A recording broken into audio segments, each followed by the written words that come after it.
Thrilled you're here for this where we learn how to tackle baby skin worries, especially now that the weather is undergoing a shift. We're moving from lingering winter dryness to early summer humidity and AC blasts. Think flaky cheeks from dry air, sudden rashes from temperature changes, or peeling skin that disturbs sleep and leaves you anxious. Your little one's skin barrier is extra vulnerable now thanks to these changes, along with harsh soaps, laundry irritants, and inconsistent routines. Spotting issues early means less fuss for the baby and peace for you. Today, we'll cover recognizing transition season symptoms, building baby skincare routines for barrier strength, and knowing when to see the doctor. We are grateful to have Dr. Divya Shree, an experienced pediatrician and neonatologist with 19 years of experience in helping families. Dr. Divya Shree, thank you for joining us today. Thank you very much for having me in your show. I can see How's the doctor? concern which you were mentioning. Every single season change this happens. Right. All right. So, doctor, I just want to jump right in with my first question. Mhm. So many parents notice dry patches, white flakes on their baby's cheeks when the weather changes. Why does this happen? And is white flaking always normal? Sure, this is quite an important question, and yes, we do have a lot of parents asking the question which you have mentioned. Very important one. Mild white flaking and dry patches during weather changes are very common, and they're usually normal, so there is no need to panic. And why does this happen is because the baby's skin is quite thinner and it's more delicate than compared to adult skin. So during weather shifts, humidity changes, and that increases transepidermal water loss, we call it as. That will be the reason why there will be flaking of skin, especially you will see more during winter season when there is a lot of dryness around. And also when winter is shifting to summer season also, as right now we are in that transit. So yes, that's when we see. And you mentioned mainly on the cheeks, yes, because that is more because Yeah, it's the exposed part, and that's where most of the effects of environment can take place. That's why it's on the cheeks. wonderful. Thank you. Thank you, doctor, for explaining it so clearly. This brings me to my next question, which is can you help us understand what are some visual signs that can help parents understand the difference between something that is a simple weather related dryness and something that could be more serious, like maybe a rash or an eczema? Sure. Again, very important question, because when do you want to see the doctor would be the question, isn't it? There are times when parents come with simple skin rashes, and we say, you didn't have to really come for this. So, when do you identify that it is important for me to seek medical help? That's what your question translates to. So, normal transitional dryness, which we were talking earlier, is mild white flaking, a slight roughness of the skin. So, when you touch the cheek or when you try and kiss the baby, you can feel a little dryness there. And no intense redness, and there's no thickened skin. Baby is fine, not scratching or irritable all the time. So, you try and apply moisture about 2-3 times or more, and see for a couple of days or 3 to 5 days. If there is improvement, then it is fine. It is just normal flaking. So when should you be worried? So now there are red patches over there, and you have tried moisturizing it more than 2-3 times per day for a 3 to 5 days. It is not improving. In fact, it is getting worse, and there is persistent dryness.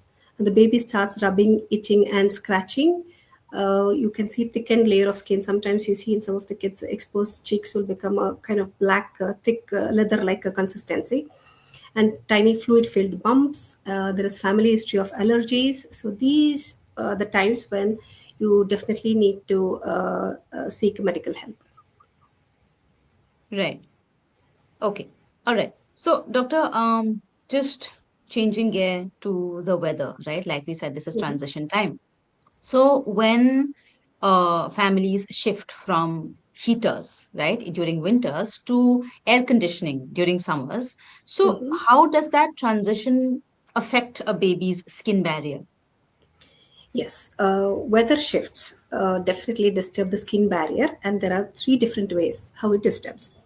One, when the weather changes. So now, as we rightly were talking, that it's moving. It's more like spring season, where a transition from winter to summer is happening. So humidity, it's quite dry now, and when summer starts, it's quite humid weather then. So that is good for skin. But this not so humid weather is not good for skin.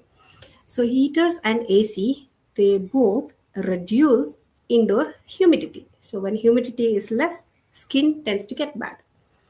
And dry air, Mm.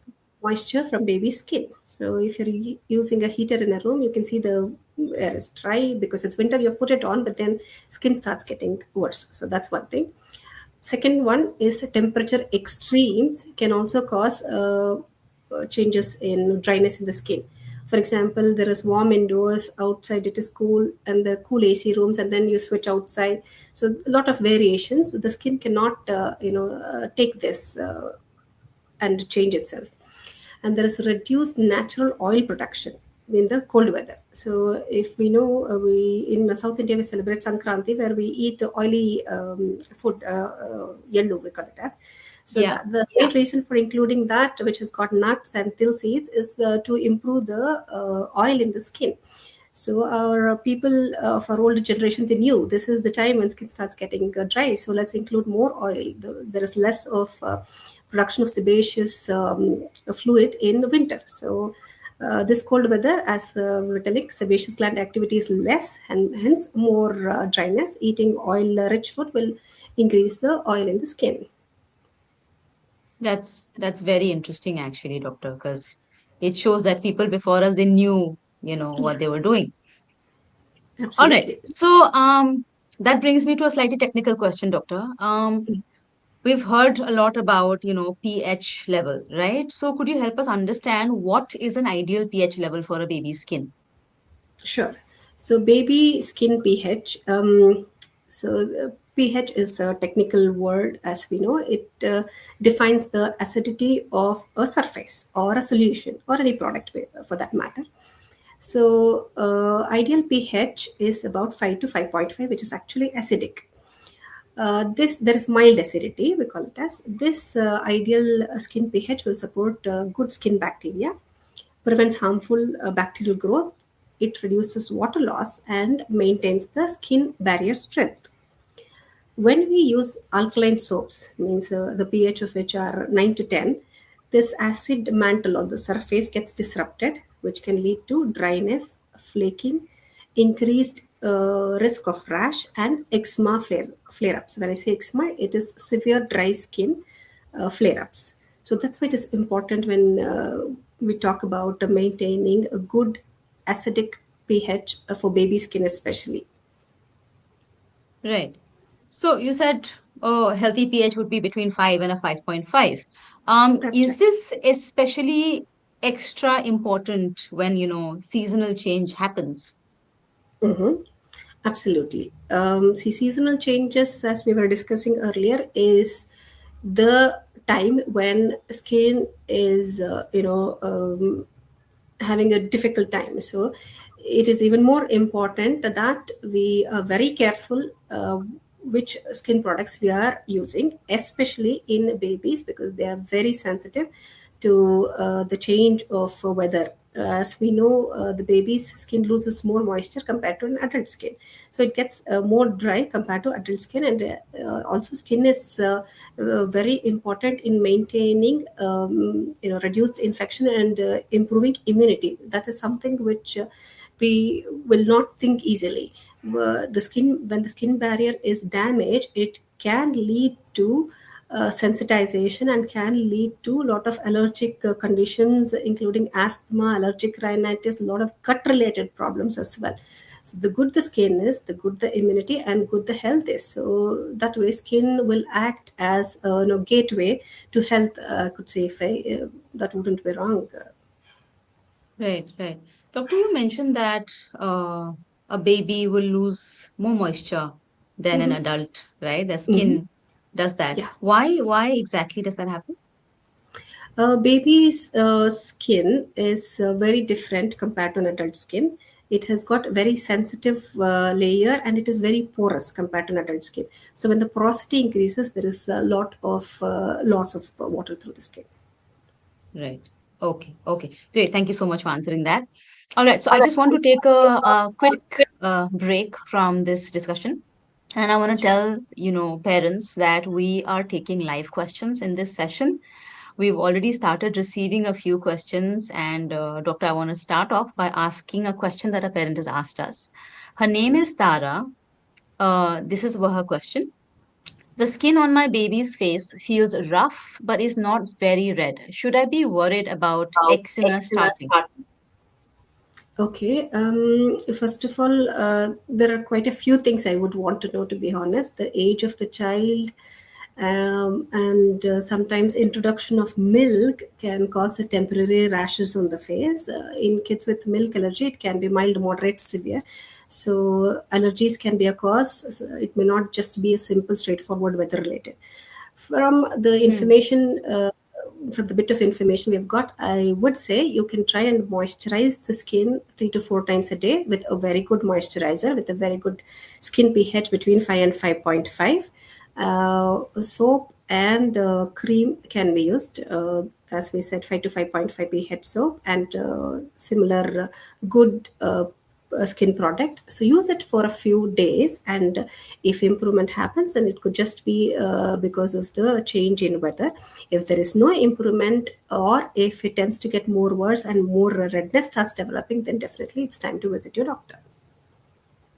All right, doctor, thank you. Thank you for answering that question. I have another question from a Yes. parent. Ria asks, how can I tell if the white flakes on my baby's cheeks are simple dryness or a fungal or allergic rash?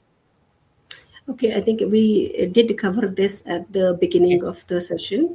So, white flakes, if they are not itchy, they're not turning red, and they're not causing any kind of problem to the child, then you may take them as simple rashes. And as we discussed, use a good soap, good moisturizer, and if that gets better 3 to 5 days, then you do not need to worry. If no improvement, getting worse, then you'll have to seek help.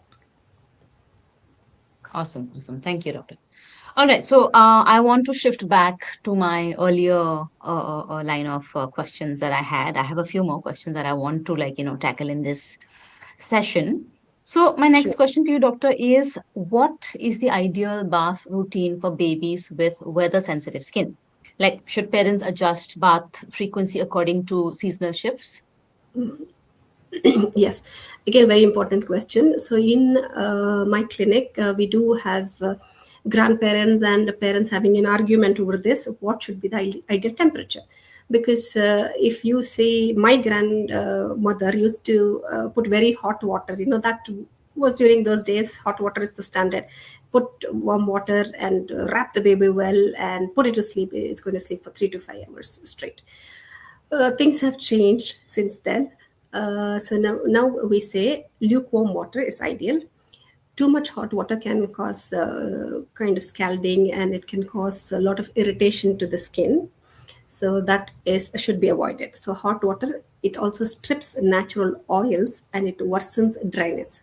So let's say we were fortunate, or I was fortunate, because my grandmother definitely used to put a lot of water. And if I do not have a tendency for dry skin, yes, I would be okay. But if you consider another child, it happened with my sister. She has got very dry skin, and she used to suffer from very bad dry patches with hot water. So hot water definitely not recommended because it strips natural oils and it worsens dryness. Lukewarm water is preferable. Bath duration, keep it nice and short. 5 to 7 minutes is enough. Longer baths also cause moisture loss. So as much as temperature, do not make very long baths. In terms of frequency of bath, once daily bath should be more than enough for Indian climate. In extreme dryness, sometimes we, in certain cases of severe eczema dryness, we do say alternate day bath so that we can retain the oil on the skin, or we say daily sponge bath so that we're not taking away more of oil. And cleanser Right. wise, again, use mild soap free cleansers are recommended in dry skins, and avoid strong fragrance and antiseptic washes unless it is recommended by doctor. Right. And doctor, how soon after a bath can parents moisturize their baby's skin? Especially now that the weather will, change a little more. We may get into, times when it's humid, right? So when is the right time to moisturize? Absolutely a brilliant question, to be honest. Most of the times we see this problem in toddlers until they're about 9 months to 1 year. They don't run away, so you can bring them out, just put your moisturizer and get done with. But once they cross 1 year, so once you've done the bath and put them there, they're going to run around everywhere. So it is very important that we follow something called as 3 minute rule. So you have to apply a very good moisturizer within 3 minute time after the bath if it has to get into the skin and get absorbed, and keep it nice and moisture throughout the day, especially with the ones with dry skin.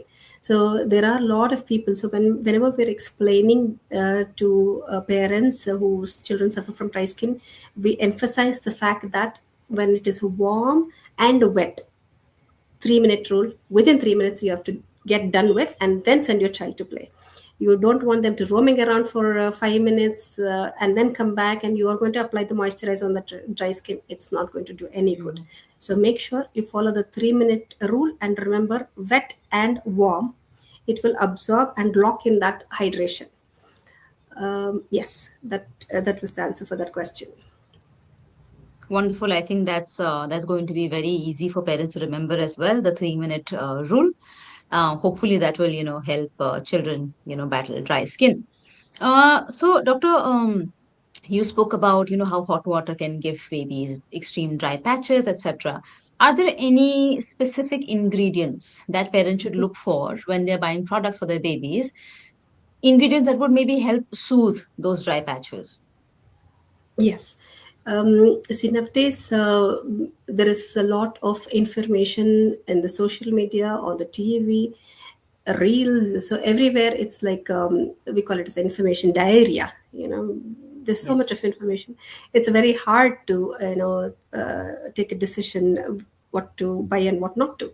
So mainly there are 5 points which I ask parents to look for when buying a skin product. One is a pH balanced. As we discussed, 5 to 5.5 is the ideal skin pH. The soap should have ceramide in it. It should have a material called glycerin. It is just like a jelly like material, glycerin. Shea butter is one of them, which is very good, and panthenol. These are the 5 products which are very good for skin. And what do you avoid? Strong fragrance. So our grandmothers, again, they love putting fragrant powder, so their theory is that when the baby walks in, you should know the baby is in the house, or when stranger walks in, the smell. So these are the things which we say please avoid, because they can cause a lot of damage to the skin, and even they are linked to asthma in adolescence and adulthood. These tiny small particles which are there in certain powders, they can be inhaled and cause problems in the lungs. And alcohol based products are something which should be avoided in children for the same reason as it causes dryness. And harsh herbal extracts. Again, there are a lot of these soaps in the market. It is very important that you use your own intelligence and whatever the information available, and make a decision whatever the kind of product you want to use. Right, right. Great. Thank you so much for clearing that out. Indeed, like there's so much information going around. I think it's important that parents know this. So I want to now come back to our parent questions which we've received. Vedika asks us, what is the simplest daily skincare routine for working parents who cannot follow multiple steps? I think a Yes. lot of parents would relate with this question.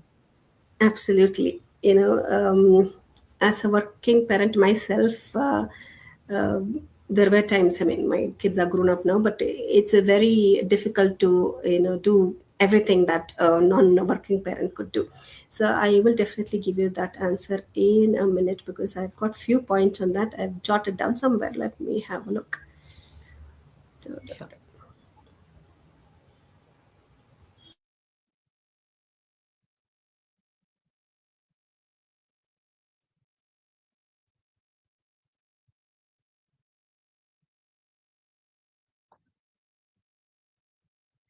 All right, so I just want to take this time to tell our viewers that we are taking live questions. So please go ahead and ask your questions, and we will do our best to take them up during this session. Lovely. I seem to have found a few points that can help for a busy working parent. So, one, quick lukewarm bath. So, that will save you a lot of time as well. So, quick lukewarm. So, make it about 5 minutes. Don't drag it too long. A pH balanced cleanser would be ideal. And the 3 minute rule, which we were talking earlier, within 3 minutes, warm and the child's body, let it be slightly wet, get done with. If you have time in the afternoon, please reapply moisturizer on cheeks and exposed parts, hands, legs, cheeks. These are the regions which are exposed to a variety of environmental chemicals, allergens, air, dryness, and humidity also plays a factor there. So reapply on these exposed areas mainly.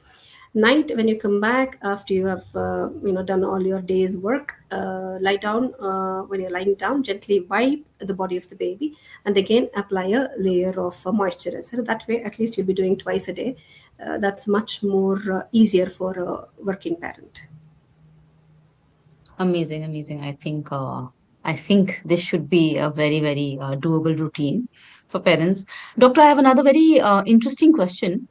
It's from a parent called Shruti. She says, is it okay to moisturize multiple times a day, or can that make the skin dependent on it? Like, is there Oh, something called as dependency on moisturizers? no, not really. There is nothing like over moisturization, if that's what Shruti is trying to say. No, yes, you can apply moisturizer multiple times in a day if your child's skin is dry. But again, practically, how many times could you really catch the child and apply moisturizer? So it is something of a practical thing that you need to think. Maximum, I say, practically, even a parent will get tired of moisturizing a child more than 3 times a day. It's practically impossible, and you cannot really get hold of a toddler for more than 3 times a day. So if you are needing to moisturize more than 3 times in a day, then it is time you go and see your pediatrician or skin doctor, because you might need a much better moisturizer which will save your time and energy, because you cannot practically do 4 to 5 times a day. It is a hassle and it is not necessary. It's time that you might have to change your moisturizer. Right. Okay. Okay. Great. Um, there's a question which is related to, the bath time discussion that we had. This parent is called Dia. She says, I'm sorry, it's from a parent called Meher. She says, I usually bathe my baby in warm water. How do I know if the water is too hot for sensitive skin? Okay, good question.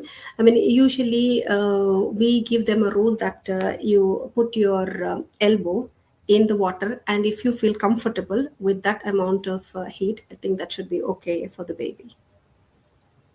Right. Okay, so I'll take one more question. This is from Tanvi. She asks, how do I know the pH of a baby product? Most of the baby products will have pH written on the either a soap, or if you take a body wash, it should be written on it. So that is one way. And the very old litmus test, which we have all done in our college days, which will show you the pH. That's one way of doing it. Right. But ideally, it should be right front and center of the packaging, right? Absolutely. Right. All right. Okay. So I want to come back to my questions that I want to take up. What are some ingredients that parents should avoid if their baby has a rash prone or sensitive skin? You already mentioned fragrance, doctor, right? Are there Yeah. any other ingredients we should avoid? You mean in the soap or in the moisturizer that we are Yeah, using? whatever product parents are buying, are there specific Sure. ingredients that they should avoid? Yes, alcohol-based products is some of them. There are some of the moisturizers which do have alcohol bases. They need to be avoided. And as I was telling earlier, herbal extracts are some of them. There are some of them with herbal extracts which are not good for skin, so those need to be avoided. I would not know which particular herbs, but you need to be careful and test them before, I mean, on a small area of skin before you apply on the whole body. Right. So a patch test is ideal even for babies. Yes, absolutely. All right. All right. That brings me to my next question. Is skincare for newborns different compared to older babies, especially during this transition time? Yes, so skin care for newborns and in an older baby. Yeah. Sure. So newborn skin, as we all know, is very sensitive, and most of the times we say first 15 days you can just use warm water and very mild oil for bath and or a cleanser if the skin is very dry. No need to use even a moisturizer, not necessary. Just cleanser, just normal warm water, bath. That's it.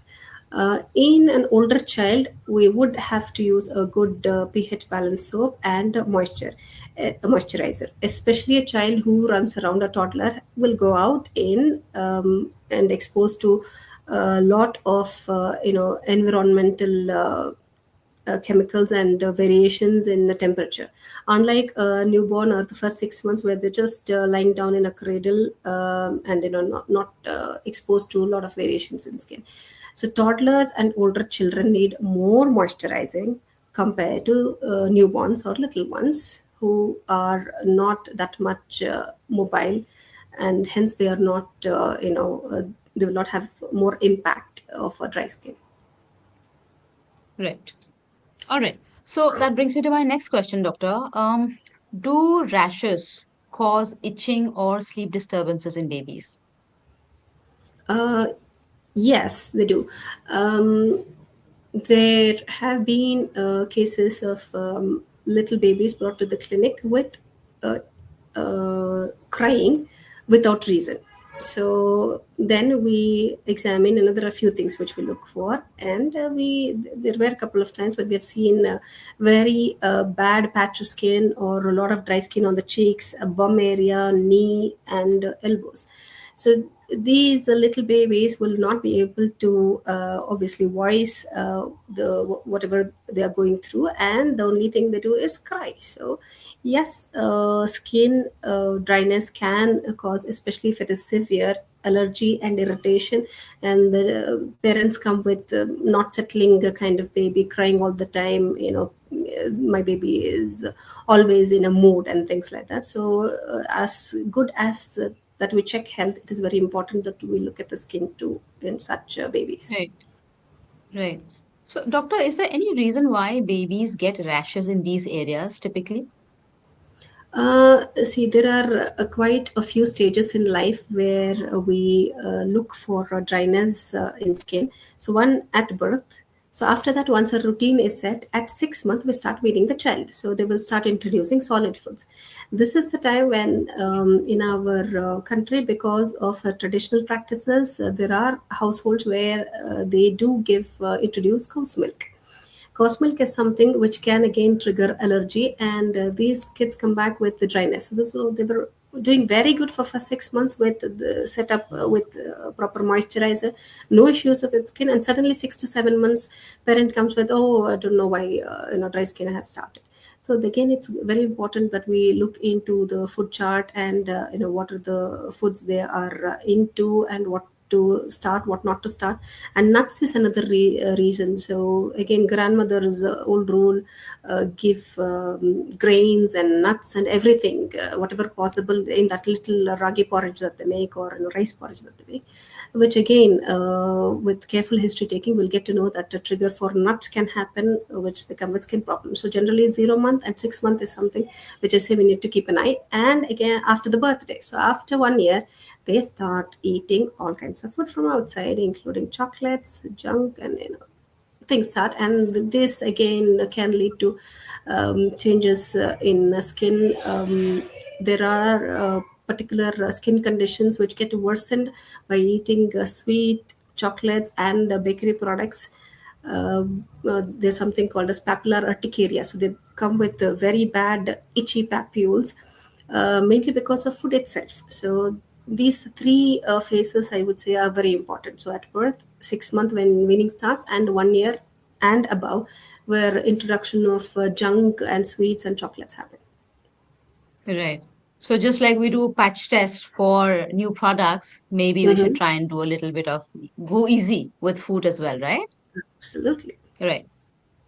Okay. Okay. Great. So doctor, few more questions before I jump back into our parent questions Surely. related to what a child eats, right? Another question Mhm. is, can a breastfeeding mother's diet trigger Mhm. or worsen skin rashes in a baby? Yes, definitely it can worsen or initiate reaction in the baby's skin. So instead of direct feeding in breastfed mothers, so whatever the mom eats will enter into the breast milk, and it comes, as breast milk into the baby. So just like we say, avoid what is that, Karela or the bitter gourd, because the child will have the taste in the mouth. So anything mother eats will have an effect on the baby. So certain Mm. mothers who have a cow's milk allergy are not, we don't recommend them to take milk, paneer, or milk products, because yes, if they consume a lot of it, it can affect babies. We have seen several newborns who have developed eczema just because mother was on a heavy milk diet, because we have a belief that drinking milk will produce a lot of milk, and so mom was on a lot of milk, which was triggering allergy in children. Mm. Thankfully, not a lot of Indians, we don't have cow's milk allergy, unlike Western people, which is a blessing in disguise. So not a lot of eczema is seen in our little babies, but we do see here and there cow's milk related eczema in babies who are exclusively breastfed, where mother is on certain diet, which has a lot of milk or paneer in it. We also see nut allergies, though very rarely. Brinjal is one of them, which has triggered allergy in one of my patients, one of the babies. The mother had taken brinjal. So nuts, brinjals, sometimes non-vegetarian products, fish, seafood, like prawns and things. So yes, we need to be beware while taking these products. Maybe just like you were telling about patch testing, try, leave for 24 48 hours, things are okay, you can carry on next time with a little bit more quantity. But again, it's like, try and see kind of rule should be followed. Right, right. Thank you so much. I think that really clarifies a lot of things. So, Doctor, now I think I want to jump into parent questions. We've received quite a few. I'll try and take as many as I can. We have Arohi. She says, my baby drools a lot and the cheeks stay damp. Can that cause rashes? Absolutely. I mean, there is an medical name for it, which is called salivary rash itself. So basically, saliva contains a lot of enzymes, and it takes away the moisture from the skin. One thing, and when your baby drool, we tend to wipe the baby's mouth and again, and that itself, the act of cleaning with cloth or anything like a tissue or something, can cause dryness again. Yes, salivary rash is very common, and we see it around 5 to 6 months. Again, when the baby starts putting a thumb into the mouth, which is very common, starting from 3 to 4 months, it can run anywhere up to 1 year. So again, they put the saliva around the mouth and face, and we do see patches here and there. And having given the question, I think we should just talk about the solution quickly. So wipe with the warm water dipped cloth on the face. Apply moisturizer again and again, depending on how bad the rash is. And if it is very bad, sometimes we do use some medicinal products, which is recommended by either skin specialist or pediatrician, to apply on these areas. All right. All right, Doctor, I'll move to my next question. Anika asks, can baby wipes cause redness or dryness? Yes, depending on which wipes you're using. So it is always worth testing them. So I always tend to stick with a few things that we see in a baby wipe. We don't want to name any products, but mainly they should not be too fragrant, and they should some of the baby wipes seem to be quite dry, so that is not going to help. So, and if your baby skin is very sensitive, you used a kind of wipe, you have used second kind of wipe, nothing is happening, leave it alone. Go to the age old method of using a cotton ball, warm water, best grandmother's trick. Use that, safe for everyone, and also cost effective. Wonderful, wonderful. All right, doctor, I will take one last question in the interest of time. Sharanya asks, when does dryness cross the line and become something that needs medical treatment? This is an important question. Yes. So, as we were discussing earlier, so when do I say I have tried all the home remedies and it's done with? When do I see my doctor? So that's what the question mainly is. When this rash is being noticed by your friends, neighbors, everybody is telling your child has a rash. It is visible. So then it is obvious that it is there and it seeks attention. Secondly, the child is troubled by it. So the child has got itchiness. It is coming in the way of child's routine. So the child is trying to eat and scratching on the other hand. The rashes are pretty red, and it is not just on a few parts of the body. It is spread in a lot of areas. So one or two patches, fine, you can try moisturizer. But if it's been on several areas, it is coming in the way of sleeping. So generally, kids don't wake up in sleep unless it is too bad. That's what we call it as. So if they're waking up in sleep and scratching and sleep disturbed, yours and the child's sleep, then it is time. That is an alarm bell that you need to change your product or seek medical help. Wonderful. Doctor, thank you so much for your answers. I think it was a very, very informative session, and it's time to close this workshop. But I want to thank parents for joining us. I think everybody is an amazing caregiver, and they're doing their best to look after their baby. But doctor, do you have any closing thoughts to share with our parents? Okay. Thank you, Namrata, for having me here. And I wish we could go on for a long time, but because of the time constraint, we have to stop here. My closing thoughts would be, stick with a very good moisturizer and a very good soap. Some are expensive, but do not let the expensive product become expensive future in the for the future of the child. Basically, what I was trying to say is skin barrier protection is very important, because if the skin gets sensitized because of any dryness, it can cause future allergies, asthma, and things like that. So use a very good product. It is a good investment, not just on the skin, but for the health of your child. So do not do any kind of conjuicy in that matter. Use a good product, and as I said, it is investment of health for future. Thank you. Thank you so much once again, Doctor. I think that's amazing advice. I want to thank parents for joining this session. And if you notice persisting skin issues, dryness, redness, itchiness, please consult your pediatrician, and we will see you in the next session. Thank you.